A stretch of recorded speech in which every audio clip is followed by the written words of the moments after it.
ഒരു മിനിറ്റ് സുഹൃത്തുക്കളെ, കഥ തുടങ്ങുന്നതിന് മുൻപ് ഒരു കാര്യം. നിങ്ങൾ ഈ രാത്രിയിലെ കഥയുടെ മായാലോകത്തിലൂടെയുള്ള യാത്ര ശരിക്കും ആസ്വദിക്കുന്നുണ്ടെങ്കിൽ വീഡിയോ ലൈക്ക് ചെയ്യാനും സ്റ്റോറി ബുക്ക് സബ്സ്ക്രൈബ് ചെയ്യാനും മറക്കരുത്. ഇപ്പോൾ നിങ്ങളുടെ ബെഡ്റൂം ലൈറ്റുകൾ ഡിം ചെയ്യുക. നല്ലൊരു പശ്ചാത്തല ശബ്ദത്തിനായി ഹെഡ്ഫോൺസ് ചെവിയിൽ വയ്ക്കുക. ഇന്നു രാത്രിയിലെ ഈ യാത്രയിലേക്ക് നമുക്കൊരുമിച്ച് മുന്നോട്ടു പോകാം. ഇനിയുള്ള എപ്പിസോഡുകളിൽ വിഷ്വൽ ഇഫക്ട്സ് ഉണ്ടായിരിക്കുകയില്ല, ഓഡിയോ മാത്രമേ ഉണ്ടായിരിക്കുകയുള്ളൂ. ഡിലേ ആവാതെ ഓരോ പാർട്ടും വേഗത്തിൽ നിങ്ങളിലേക്ക് എത്തിക്കാൻ വേണ്ടിയാണ് ഇങ്ങനെ ചെയ്യുന്നത്.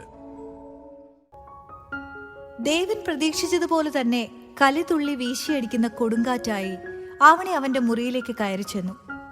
ദേഷ്യം കൊണ്ട് ചുവന്ന മുഖവും കത്തുന്ന കണ്ണുകളുമായി നിൽക്കുന്ന ആവണിയെ കണ്ട് അവന്റെ മനസ്സിൽ ചെറിയൊരു ഭയം ഉരുണ്ടുകൂടിയെങ്കിലും അവൻ ദേഷ്യത്തെ തന്നെ തന്റെയും മുഖത്തേക്ക് വലിച്ചിട്ടു.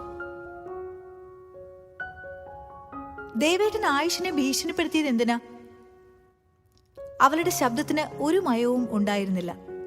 ദേവനോട് ഇതുവരെ കയർത്ത് സംസാരിക്കാത്ത അവളുടെ മാറ്റം അവനെ ചെറുതായി വീണ്ടും ദേഷ്യം പിടിപ്പിച്ചു. ഇന്നലെ കണ്ട ഏതോ ഒരുത്തിനു വേണ്ടി തന്നോട് ദേഷ്യപ്പെട്ടത് അവന് സഹിക്കാവുന്നതിനും അപ്പുറത്തായിരുന്നു.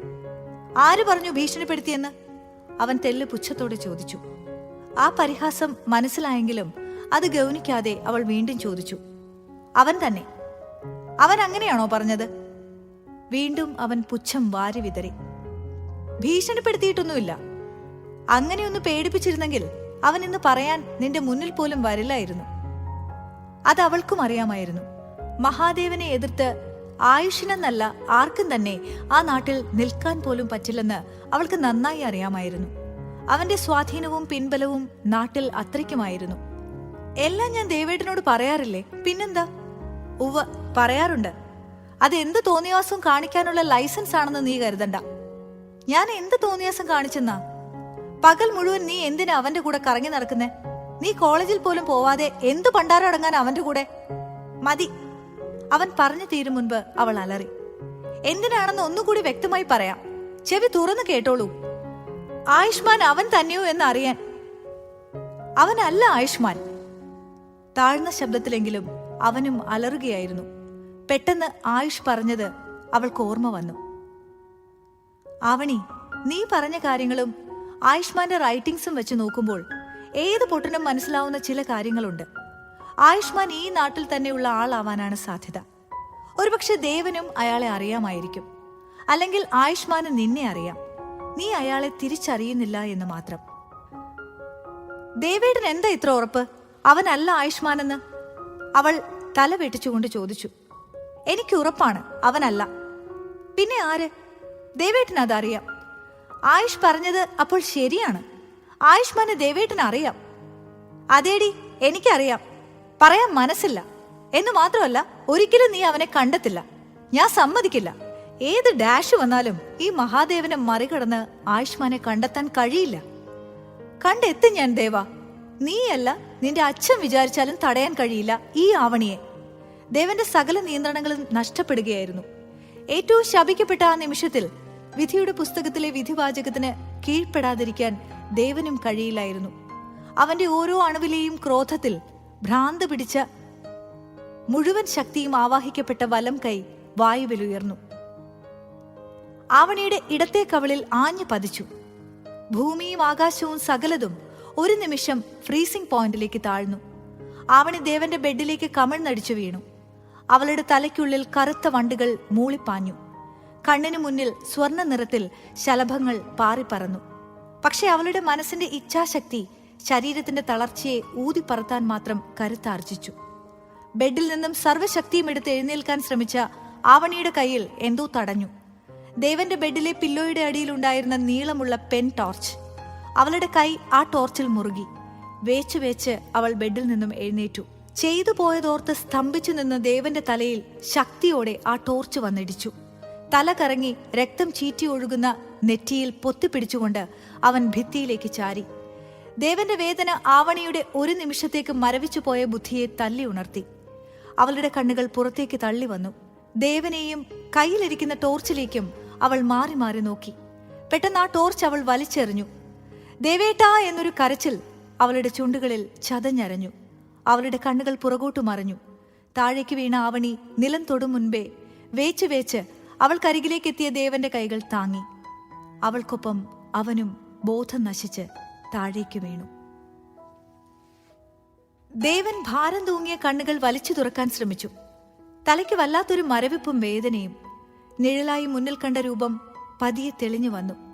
അവന്റെ മുഖത്തേക്ക് നിറകണ്ണുകളോടെ ഉറ്റുനോക്കിയിരിക്കുന്ന അമ്മയുടെ മുഖം. ദേവാ! സുമിത്ര കരഞ്ഞുകൊണ്ട് ആശ്വാസത്തോടെ വിളിച്ചു.